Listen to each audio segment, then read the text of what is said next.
যদি একটা আন্তর্জাতিক সংস্থা এইভাবে আচরণ করে তাহলে এটা হচ্ছে যাই মানে কি বলবো হচ্ছে দিনে দুপুরে ডাকাতি করার মতো। বিশ্বকাপ ফুটবল ম্যাচে রেফারির বাঁশি নিয়ে তর্ক বিতর্ক নতুন কিছু নয়, তবে সেই ক্ষোভ এবার পৌঁছে গেছে সরাসরি নোয়াখালীর সুদারাম মডেল থানায়।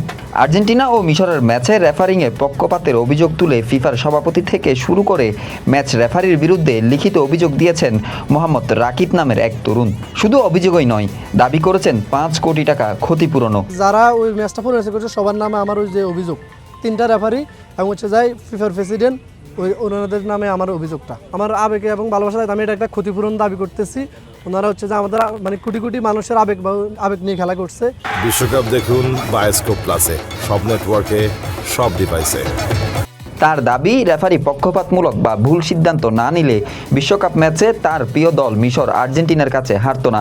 তিনি জানান, মঙ্গলবার রাতের সেই ম্যাচটি তিনি স্থানীয় করমুল্লা বাজারে বড় পর্দায় দেখেছিলেন। খেলা শেষ হওয়ার পর রেফারির সিদ্ধান্তে তিনি ক্ষুব্ধ হন।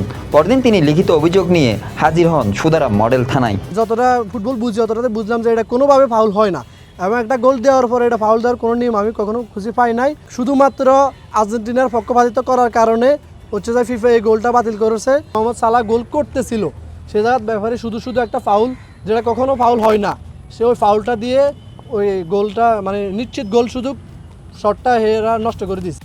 অভিযোগপত্রে রাকিব, ফিফা সভাপতি Gianni Infantino, match referee François Letexier সহ আরও 15 থেকে 20 জনকে অভিযুক্ত করেছেন। তার অভিযোগ, অন্যায্য পেনাল্টি দেওয়া হয়েছে, বৈধ গোল বাতিল করা হয়েছে এবং মিশরের খেলোয়াড় ও কোচের বিরুদ্ধে পক্ষপাতমূলক আচরণ করা হয়েছে। রাকিব জানান, ম্যাচের ফলাফলে তিনি এবং তার মতো অনেক সমর্থক মানসিকভাবে ভেঙে পড়েছেন। তাই তিনি 5 কোটি টাকা ক্ষতিপূরণ দাবি করেছেন এবং প্রয়োজনে আদালতে যাওয়ারও প্রস্তুতি নিচ্ছেন। মানে 48টা দলের প্রতিনিধি ফিফা, তারা হচ্ছে যে কি মানে এখানে তারা এমনভাবে আচরণগুলো করছে যে যার রাজ্য তার। মানে এখানে আমার অনেক ফ্রেন্ডস থাকে, আমরা সবাই মিলে খেলাটা দেখতেছিলাম এবং আমরা সবাই মিশর সাপোর্ট করছিলাম। আমরা সবাই খুবই মর্মাহত এবং আহত হয়েছি এবং আমরা প্রতিপক্ষের অনেক ট্রলেরও শিকার হয়েছি। তখন আমরা খুবই মর্মাহত, আমরা এটার হচ্ছে যে সঠিক বিচার চাই। তবে থানায় গিয়ে তিনি জানতে পারেন, বিশ্বকাপের রেফারির বাঁশির হিসাব নোয়াখালীর থানায় মেলানো সম্ভব নয়। পুলিশ তাকে জানিয়েছে এই বিষয়ে তাদের আইনগত এখতিয়ার নেই।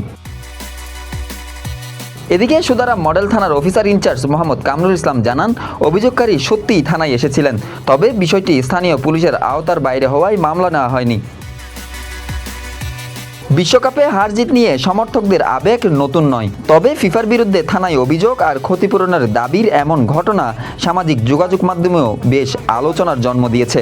কোর্টও যদি নাই দামে আমাদের রাষ্ট্র যে ব্যবস্থা আছে মানে নোয়াখালী থেকে আবু রায়হান সরকারের পাঠানো তথ্যচিত্রে হোসাইন কামরুল, কালের কণ্ঠ, চট্টগ্রাম।